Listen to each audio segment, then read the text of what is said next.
Halo teman-teman, ketemu lagi dengan saya Yopis Umbara. Kali ini saya akan unboxing sebuah kiriman buku dari Malang ya, dari Lapak Buku Lalu Buku. Nah, kita lihat di di kertas alamatnya ditulis kepada yang baik Yopis Umbara. Oke. Ini mungkin kepada para pembeli buku dari Buku Lalu Buku juga mendapatkan sapaan yang enak begini ya, kepada yang baik. Bagus packagingnya. Oke, kita unboxing, kita buka ya. Buku siapakah yang ada di dalam kiriman dari Buku Lalu Buku ini.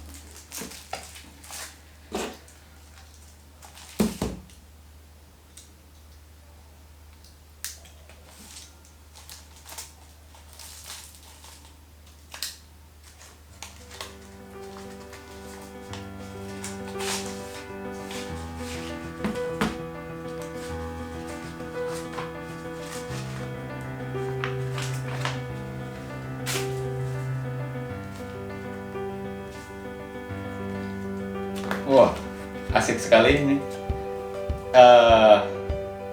Ternyata sebuah buku kumpulan puisi karya Nanda Alivia Rahma yang berjudul Yang Tersisa dari Amuk Api. Ini bukunya. Teman-teman yang belum memiliki bisa kontak Buku Lalu Buku nih, ada di Instagram juga ini akunnya ya. Ini buku terbaru dari Nanda Alivia Rahma ya.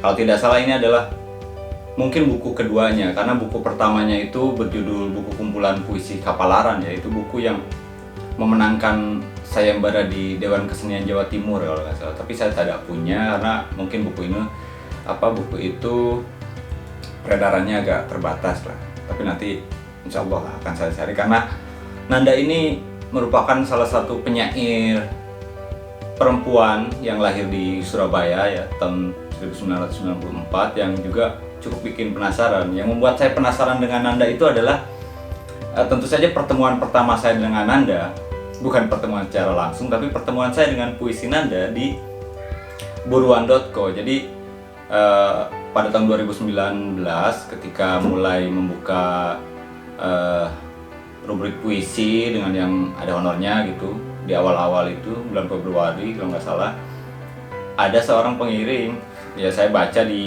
email gitu kan, wah ini kok puisinya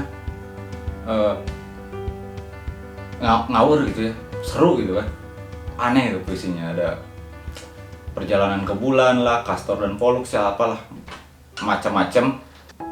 Nah seru sekali ya baca puisi-puisi Nanda yang dikirim ke buruan.co. Terus ya udah gitu kan. Nah, terus cari-cari informasi Nanda, tapi ya lewat internet gitu kan, baca-baca karyanya yang juga dia kirimkan ke media lain, yang diterbitkan di media lain. Oh, menarik sekali puisinya gitu kan. Ini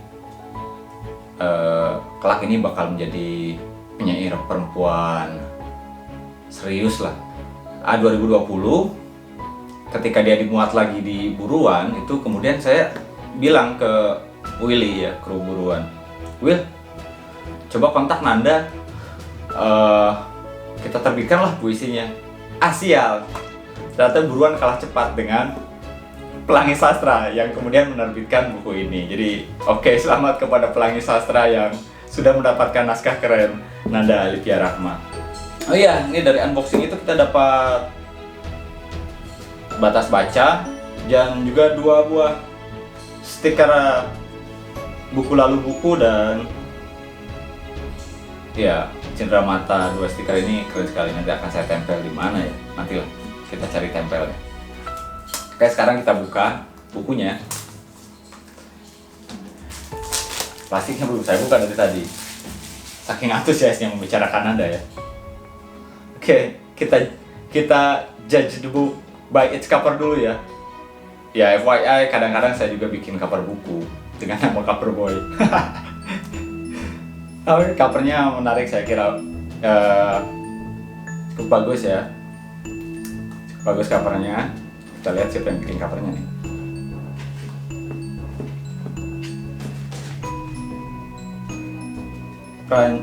Perancang isi dan sampul Petik STD. Wah, ini keren nih covernya. Selamat Petik STD ya, keren sampulnya. Cover buku Nanda keren. Oke. Ada kata pengantar dari Indra Cahyadi ya, salah seorang penyair senior juga di Jawa Timur ya, Surabaya. Kayaknya kita bacakan saja lah salah satu puisi Nanda ya. Karena saya tentu saja baru membuka buku ini, jadi saya akan pilih secara random saja. Oke, saya menemukan sebuah judul yang menarik. Perempuan di jari-jari tanganku, halaman 43. Kita lihat puisinya. Oke, cukup panjang juga puisinya. Tapi sepertinya ini puisi yang cukup menarik karena judulnya juga cukup memiliki daya pukau yang oke ya. Oke, kita bacakan puisi Perempuan di Jari-Jari Tanganku karya Nanda Alifia Rahma. 10 puisi tumbuh di jari tanganku. Kelaparan, kehilangan ingatan, dendam, satu orang, kebaikan, ibuku, Tuhan, tubuh yang besar, ketidakpastian, diriku sendiri. Aku berada di garis terakhir sebagai yang terkecil setelah pertanyaan-pertanyaan sewarna angin menciptakan gelembung di hidungku, mengganti kulit hitamku dengan gambar malaikat yang terluka. Aku memberikan tanganku kepada sungai untuk disucikan mata air pancawarna sebelum puisi memanjat naik ke alis mataku dan menciptakan lipatan-lipatan tanah di keningku. Sebuah botol minum dari lautan mengendapkan pasirnya di atas meja. Seekor makhluk tanpa wajah berjalan berdarah-darah melukis lintasan mengirimkan amisnya keluar jendela. Lantai kamarku berbalik, menghadap cermin, menirukan diriku di dalam cermin. Kudengar ruh-ruh dinding terpanggil menghapus pundakku. Sederet hitungan hitam, bermiliar jalan dibentangkan. Seorang bayi meringkuk dan basah mendidih di dalam kantung plastik. Di kukunya 10 jarum pintal berkarat. Dan catatan dosa berjalan dengan 4 kaki, semakin lama menjauhi bumi, semakin melupakan diri sendiri. Seorang anak perempuan dengan gaun merah ranum membentuk bola dari kepala bapaknya, meringankan diri dalam angin dan suara ombak di balik rumah-rumah jauh. Berlari lebih kencang dari cambuk dan ingatan yang berderit di dalam kapal. Seorang perempuan tumbuh menunggu ibunya di surau yang redup, menunggu dalam ketakutan pada bayang-bayang waktu dan kabut hitam yang sebentar saja menyirap, menculik si ibu dan Tuhan yang sering cemburu. Adakah cahaya juga membentuk bayang-bayangmu, ibu? Di dalam ketakutannya, ruang memutih lebih suci dari kelahiran seperti 1000 cahaya. Dari 1000 nabi berlawanan angin, hanya segenggam pasir. Dari sisi lain kehancuran kota yang gersang menyusup ke dalam rumah. Jalan-jalan panjang membentang. Seorang perempuan menyimpan api di dalam kamar, menumbuk diri sendiri sambil membaca laki-laki, sambil belajar memijat kesedihan dan asin laut di betis, menghafal ramalan-ramalan dan kesaktian, tapi tubuhnya dihisap karena tubuhnya sendiri laut mendatangkan pulau sambil telanjang. Dihabisi tiap bunyi ketukan tangannya yang menyapa dengan dendam, dengan diam. Sebuah kamar berubah jadi ruang tumpah ruah di mana seisi kota mengamankan diri dalam peti, ke tubuh puisi, ke bawah hati, di luar gemerlap peradaban dan gempa, menenggelamkan satuan zaman. Impian dan batu-batu disusun dengan sabar di atas kubur bunga-bunga yang ditabur setelah kematiannya sendiri. Selamatkan aku, selamatkan aku.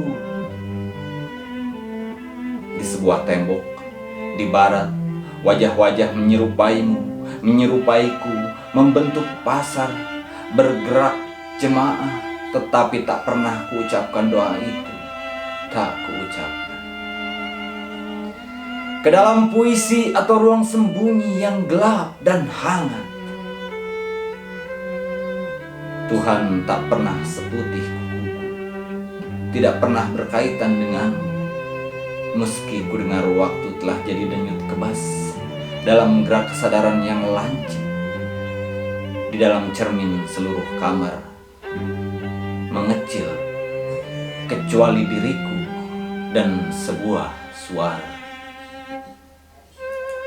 Surabaya 2016. Wah, saya kira ini puisi yang